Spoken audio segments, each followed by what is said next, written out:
Berdoa selesai. Ya, terima kasih.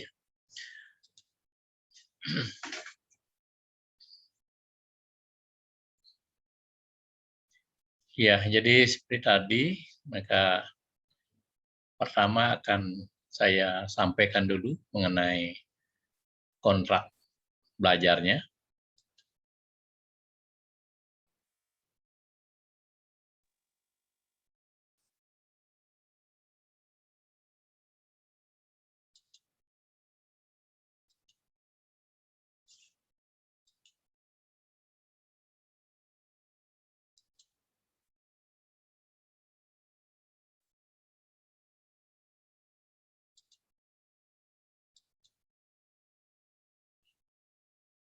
Ya, kontrak belajar kita seperti biasa. Jadi ini untuk pengenalan nama mata kuliah dulu, tata kelola pemerintahan. Jadi kode mata kuliah sekian, 93. Jadi ada 3 SKS. Kemudian seperti biasa kita akan merencanakan perkuliahan ini selama 16 kali pertemuan. Termasuk diantaranya adalah 1 kali UTS dan UAS. Kemudian saya memberi kesempatan jadi untuk kuis, kemudian tugas, UTS, UAS itu 2 kali untuk remedinya 2 kali. Kemudian nilai mata kuliah dikeluarkan paling tidak seminggu setelah ujian.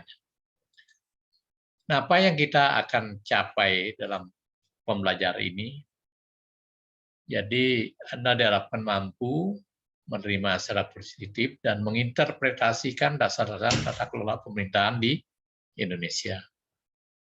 Mampu memetakan aktor-aktor politik, ya, dan aktor-aktor masyarakat, aktor-aktor dalam kaitan dengan swasta. Jadi pada level state, intermediate, dan civil society. Nah, ini gambaran mata kuliahnya. Jadi mata kuliah ini, mata kuliah tata kelola pemerintahan, akan membahas praktek pengolahan politik dan pemerintahan yang sangat dinamis. Ya, itu bisa berlangsung sejak era penjajahan sampai dengan era reformasi. Kemudian deskripsi mata kuliahnya dikaji dalam perspektif skop politik yang terdiri dari 3. Jadi 3 klaster besar, yaitu negara, masyarakat, dan swasta.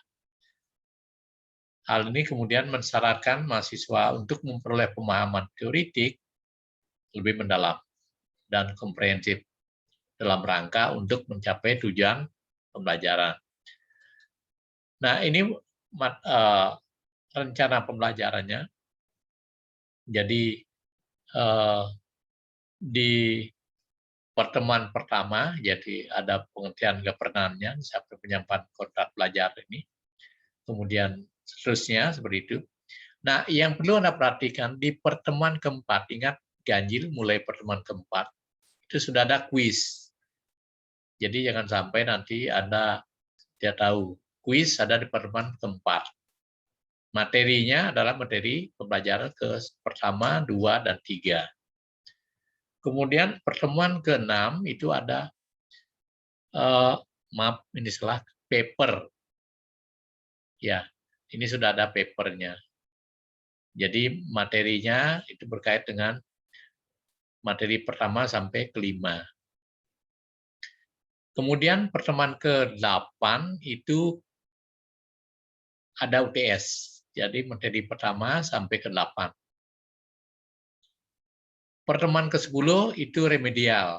Jadi bagi yang belum ikut kuis atau nilainya belum 70, bisa ikut kuis lagi, remedi kuis kesempatannya. Materinya adalah materi 5, 6, 7, dan 9. Kemudian pertemuan ke-12 itu adalah remedi tugas. Yang belum ikut pertemuan ke-6, tugasnya itu bisa remedi di pertemuan 12. Pertemuan 14 itu UTS, remedi. Bagi Anda yang nilai UTS-nya itu masih kurang, atau masih belum mencapai 70, itu bisa remedi di pertemuan ke-14. Sedangkan ujiannya adalah pertemuan ke-16. Pertemuan ke-16. Nanti 3 hari setelah ujian, saya berikan remedi untuk semuanya. Jadi untuk kuis, untuk tugas, untuk UTS, dan untuk UAS-nya. Jadi, kuis, UTS, dan tugas itu punya 2 kali remedi. Sedangkan ujian UAS itu 1 kali. Jadi tolong diperhatikan supaya nanti tidak bingung lagi dalam mengikuti proses pembelajaran. Nah, ini referensinya yang dipakai. Silakan Anda download di LMS-nya, sudah saya upload di sana. Ini referensi pendukungnya. Ya, ini juga referensi pendukungnya. Nah, kemudian proses belajarnya, karena masih PPKM, pembelajaran akan dilakukan masih dengan metode daring atau online. Nah, kegiatan tatap mukanya dipergunakan Zoom medianya, kemudian diskusi, tugas-tugas, kuis, dan juga forum untuk diskusi dilaksanakan di MAP ini di LMS, bukan lagi Google Classroom, LMS, ya, karena kita sudah beralih di LMS. Nah, setiap mahasiswa wajib membuat tugas. Jadi nanti apa tugasnya itu akan saya umumkan, apakah paper, apakah review, atau timbangan buku, nanti akan saya umumkan. Nah, sistem penilaian saya masih tetap, Anda sudah pernah di semester 1 mengambil mata kuliah Filsafat Ilmu dan Pancasila. Jadi absen itu 10%. Partisipasi itu 20%. Tugas itu 20%. Kuis 10%, UTS 20%, UAS 20%. Ya. Jadi itu saya kira Anda sudah dapat gambaran mengenai perkuliahannya, sehingga nanti bentuk nanti nilainya dan tidak Anda sudah pernah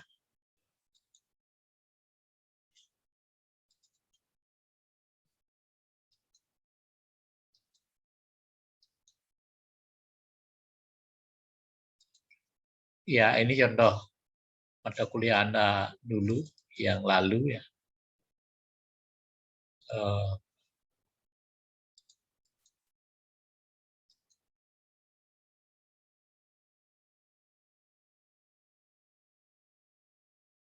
Ya.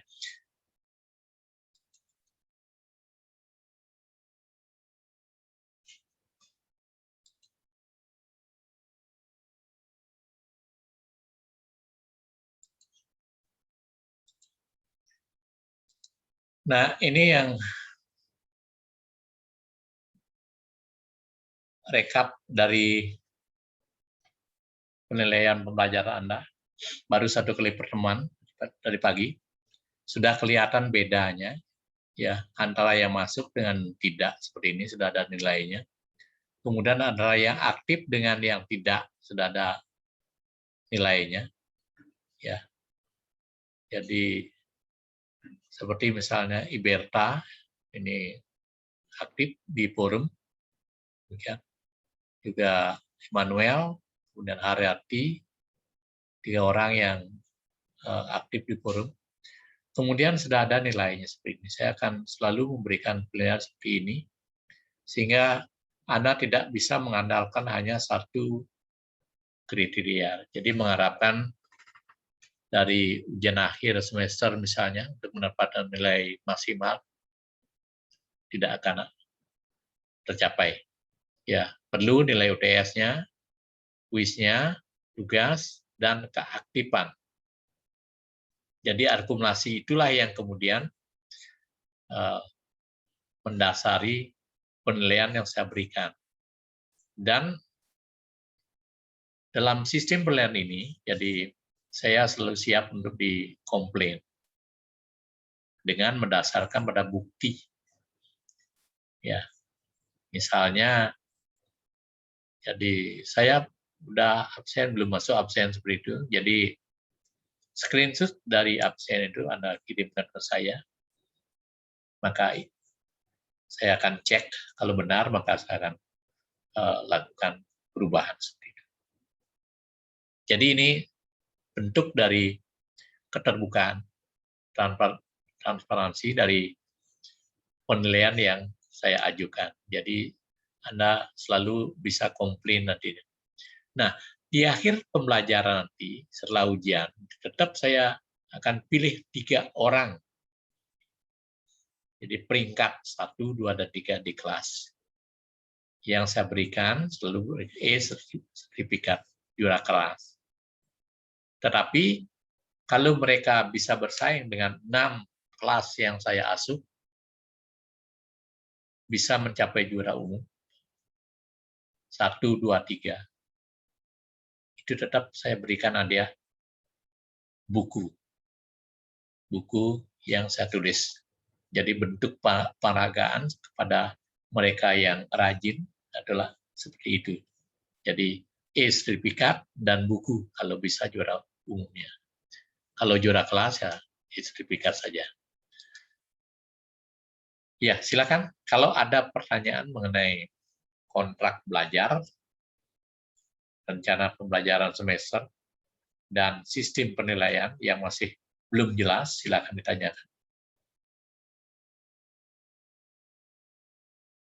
Silakan.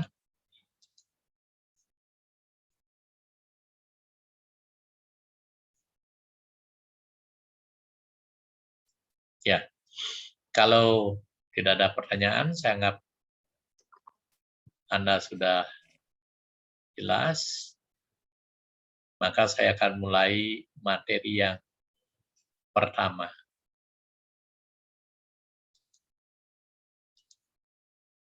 Ya.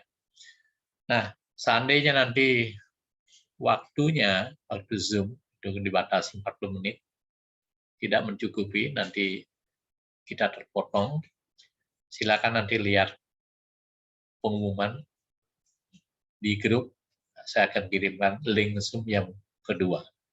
Ya, seperti itu.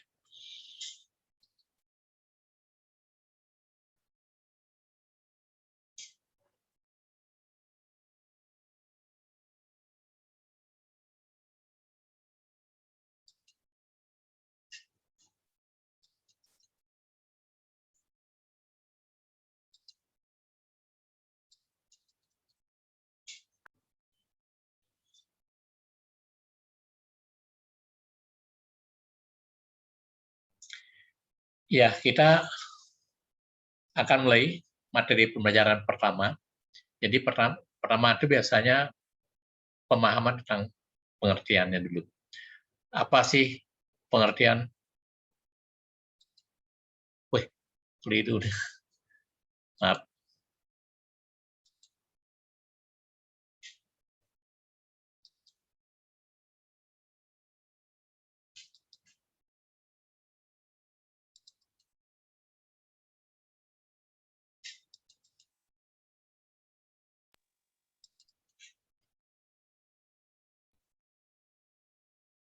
Sudah kelihatan?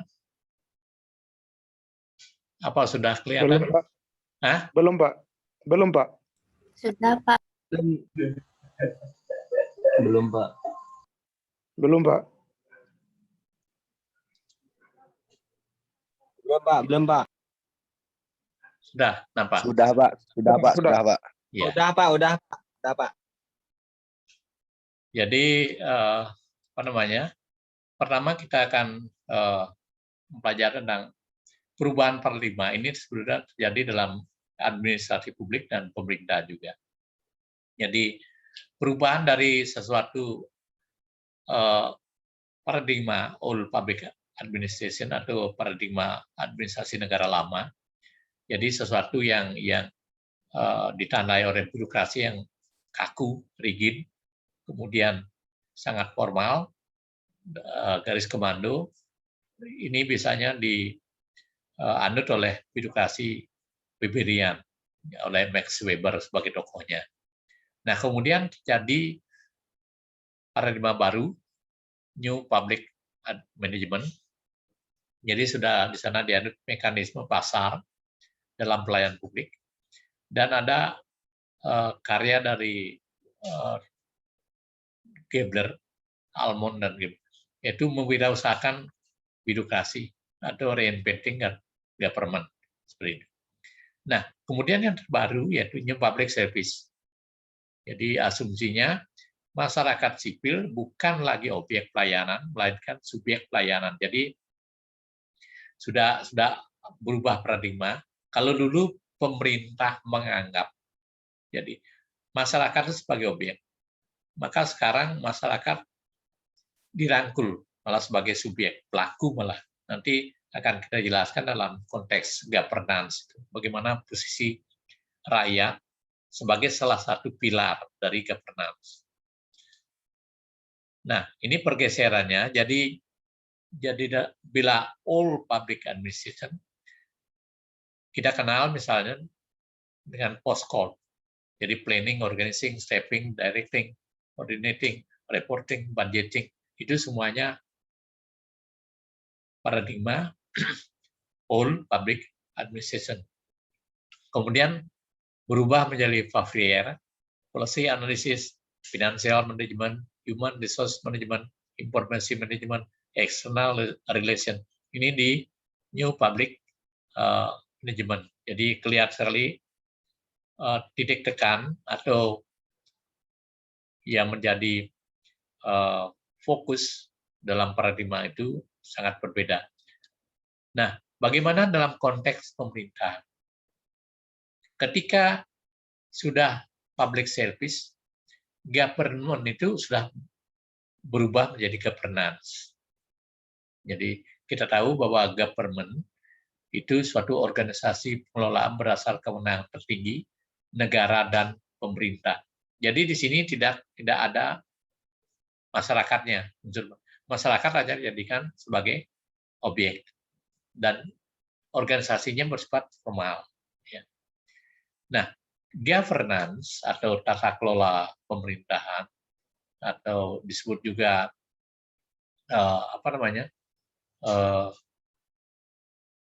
tata kelola pemerintahan secara terminologis bisa dari kepemerintahan, bisa tata pemerintahan. Ada yang menyebut penakbiran, sehingga harus dipahami sebagai suatu proses pemerintahan, bukan struktur atau institusi bersifat inklusif. Kalau tadi eksklusif lawannya, inklusif itu artinya terbuka. Sehingga meleburkan perbedaan antara pemerintah dengan yang diperintah adalah pemerintah atau negara dengan masyarakat, dengan swasta. Sehingga kalau bicara governance, itu tidak hanya semata-mata bicara tentang pemerintah, ansih hanya pemerintah, tetapi juga pemerintah, masyarakat, swasta sebagai pelaku. Nah, sifatnya dia formal dan informal. Nah, ini perbedaan menurut Den Haag antara government dan governance. Jadi menyebutkan bahwa tata pemerintah modern demokratis pada dasarnya merupakan perkembangan lanjut dari tipe organisasi dan organisasi yang sebelumnya, karena dipengaruhi oleh isu kontekstual dan perubahan lingkungan sekitar. Menguatnya ide governance diperlukan oleh situasi dikotomi yang muncul yang secara kontras mempertentangkan nilai seperti efisiensi dan pemerataan atau hierarki dan partisipasi. Jadi kalau menggunakan pendekatan dari Weberian itu, maka hierarki itu merupakan suatu yang selalu menjadi ciri dari birokrasi. Tapi tidak pernah kemudian Weber membahas tentang partisipasi misalnya. Nah, kemudian kalau ini jadi Asian Development Bank misalnya, jadi governance diartikan sebagai penyelenggara pemerintahan yang mengartikulasikan akuntabilitas, partisipasi, transparansi, dan kredibilitas. Jadi ini aspek-aspek dari governance. Misalnya kaitan dengan akuntabilitas itu bentuk pertanggungjawaban keluar, bentuk pertanggungjawaban dari pemerintah dan masyarakat sebagai wujud dari pertanggungjawabannya. Harus ada kemudian secara kontinu bagaimana bentuk tanggung jawab pemerintah pada masyarakatnya. Begitu juga partisipasi. Jadi seperti muncul dalam diskusi forum itu salah satunya. Bagaimana kemudian partisipasi ini nggak boleh dihilangkan. Pelibat masyarakat nggak boleh dihilangkan dalam kaitan. Kalau dihilangkan sama dengan fungsi governance itu tidak akan jalan. Dia kembali kepada fungsi pemerintah atau government. Nah, ini adalah aktor. Jadi bukan mengerti aktor pengertian dalam bidang film atau sinetron, tapi dalam konteks ini adalah pelaku. Jadi siapa pelaku dalam kaitan dengan penyelenggaraan kepemerintahan? Jadi negara, sektor swasta, dan masyarakat. Negara, jadi bagaimana dia diwakili oleh pemerintah. Kemudian masyarakat ini masyarakat madani, civil society. Jadi masyarakat sipil, masyarakat yang melek, masyarakat yang punya akses pada kekuasaan. Mahasiswa salah satunya, bisa ada ormas, itu simpul-simpul dari civil society. Nah, ini hubungannya dia. Jadi antara negara, masyarakat, sipil, inilah wujud dari governance. Jadi kalau dulu hanya negara yang berhubungan secara struktural dengan masyarakat, hanya itu, maka itu masih dalam konteks pemerintahan government, ya, pemerintahan.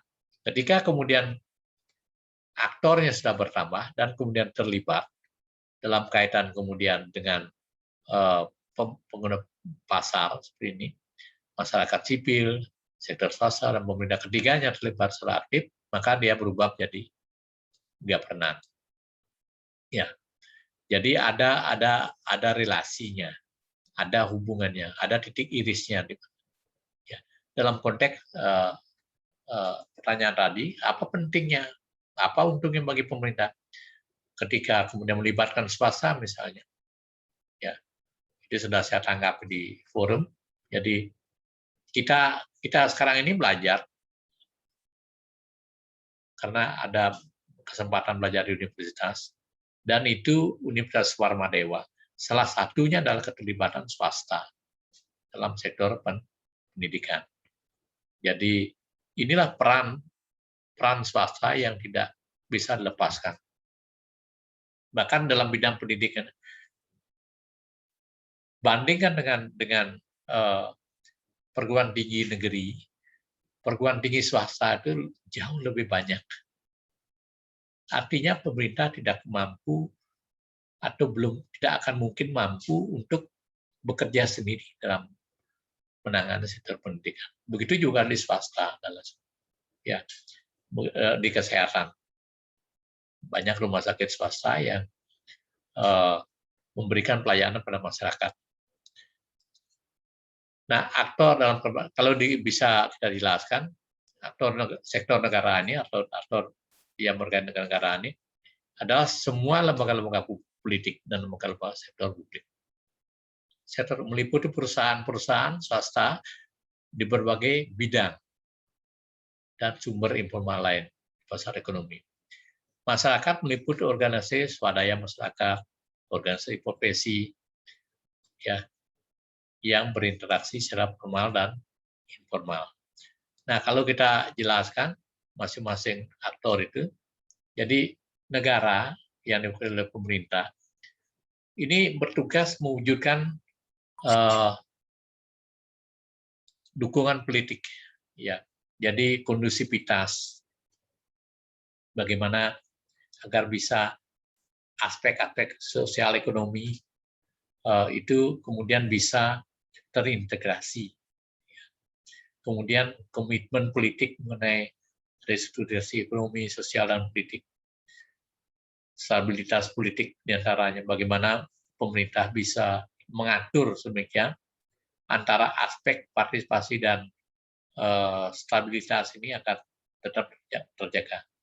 Menyediakan infrastruktur, iklim demokrasi, penguatan kapasitas, pemerintah lokal maupun nasional. Ini bagian dari tugas negara.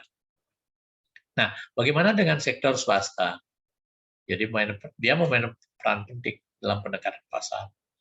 Jadi membangun ekonomi berkaitan dengan penciptaan kondisi di mana barang dan jasa berjalan dengan baik dengan dukungan dari lingkungan yang mapan dalam berbagai insentif dan reward.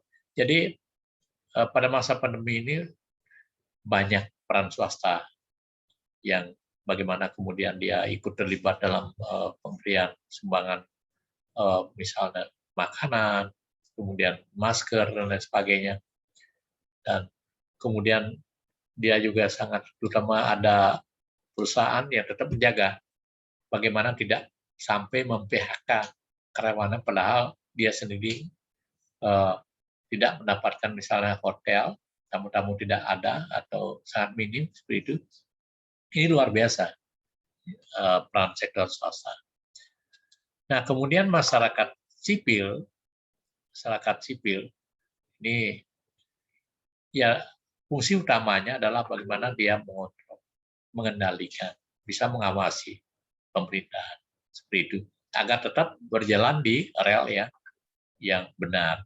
Jadi tidak menyimpang kemudian dari komitmen awalnya. Nah, karakteristiknya ini yang penting. Ada beberapa karakteristik. Ya, ini yang dikeluarkan oleh UNDP. Ya, United Nations Development Program. Jadi ada partisipasi. Ya, seperti Asian Development Bank tadi, sama partisipasi satu ciri bagaimana governance itu berjalan. Jadi kalau tidak ada partisipasi maka tidak ada governance. Jadi kemudian penegakan hukum.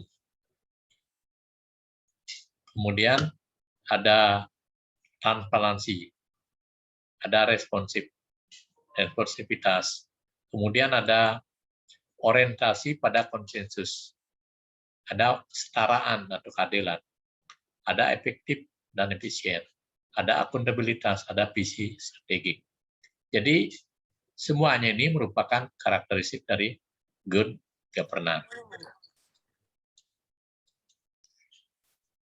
Nah, ini bisa dijelaskan jadi partisipasi biasa itu bagaimana masyarakat bisa terlibat dalam setiap kali perencanaan, pelaksanaan, dan pengawasan dari program-program yang dilakukan. Kemudian rule of law, bagaimana supremasi hukum. Jadi apakah ada tebang pilih, apakah ada perlakuan yang berbeda antara orang yang melakukan tindak kejahatan misalnya, antara orang yang kaya dan miskin misalnya, antara yang dekat kekuasaan dengan yang tidak, misalnya seperti itu. Jadi ini harus ada kepastian hukumnya. Kemudian ada transparansi, jadi keterbukaan. Jadi bagaimana dalam penetapan posisi jabatan, jadi apakah masih ada semacam kolusi dan sebagainya. Begitu penetapan kebijakan, pelayanan kesehatan, semua dilakukan dengan transparan. Jadi masyarakat bisa tahu, bisa mengakses. Responsif, cepat tanggap bisa. Jadi bagaimana dalam pelayanan, jadi secara tepat itu kemudian bisa ditanggapi. Orientasi pada konsensus. Setiap keputusan kebijaksanaan harus didasari oleh konsensus. Tidak diambil secara sepihak, kemudian dianggap sebagai keputusan bersama. Kemudian kesetaraan dan keadilan. Jadi kesamaan dalam perlakuan pelayanan publik. Jadi tidak ada diskriminasi misalnya. Jadi berdasarkan afiliasi politik misalnya. Jadi yang basis seperti dulu misalnya, yang tidak memilih Golkar itu biasanya sulit mendapatkan pelayanan publik karena dianggap sebagai yang tidak memberikan dukungan pada penguasa, dan sebaliknya yang merupakan basis dari Partai Golkar itu selalu gampang mendapat pelayanan publik, listrik masuk, air masuk, dan sebagainya. Itu kelihatan sekali dalam dekade tahun 80-90-an. Jadi saya masih bisa memperhatikan bagaimana bedanya antara basis masa Golkar, daerahnya itu pada pelayanan publiknya, dibanding dengan masa PDI misalnya atau PBB seperti itu. Kemudian efektif dan efisien, berdaya guna dan hasil guna. Sebuah program itu diupayakan untuk efektif dan efisien. Akuntabilitas seperti tadi, pertanggungjawaban pada masyarakat. Visi strategik, jadi mampu melihat persoalan ke depan, itu reason detail. Jadi bagaimana persoalan-persoalan itu kemudian bisa dilihat 10 atau 20 tahun, jadi punya visi. Sebenarnya perahu Indonesia ini akan dibawa kemana oleh pimpinan, itu visi.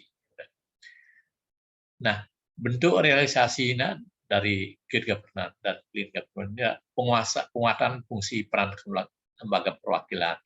Jadi semuanya berfungsi. Kemudian lembaga peradilan, kaitan dengan rule of law tadi. Profesionalitas dan integritas aparat. Jadi tidak ada lagi korupsi, kolusi, dan penguatan partisipasi masyarakat. Ya, jadi terlibat semuanya.